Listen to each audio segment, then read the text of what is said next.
স্ত্রীর পরকীয়ায় বাধা দেওয়ায় স্বামীকে শ্বাসরোধে হত্যা করেছেন স্ত্রী।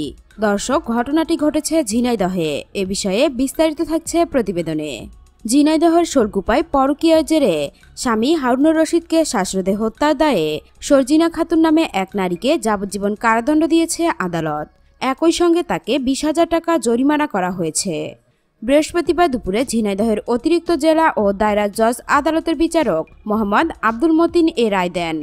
মামলার বিবরণে জানা যায়, 2008 সালের 25 জুলাই শৈলকুপা উপজেলার উত্তর বোয়ালিয়া গ্রামের হারুনুর রশিদকে শ্বাসরোধে হত্যা করেন তার স্ত্রী সরজিনা খাতুন ও সরজিনার প্রেমিক লিটন হোসেন। এ ঘটনায় নিহতের ভাই ইব্রাহিম বাদী হয়ে সরজিনা খাতুন ও লিটনকে আসামি করে মামলা দায়ের করেন।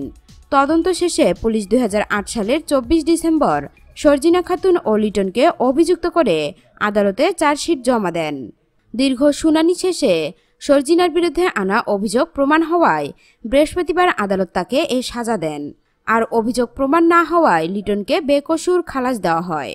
দর্শক, এখনকার মতো এখানেই শেষ। পরবর্তী আপডেট নিউজ পেতে আমাদের সঙ্গেই থাকুন। ধন্যবাদ।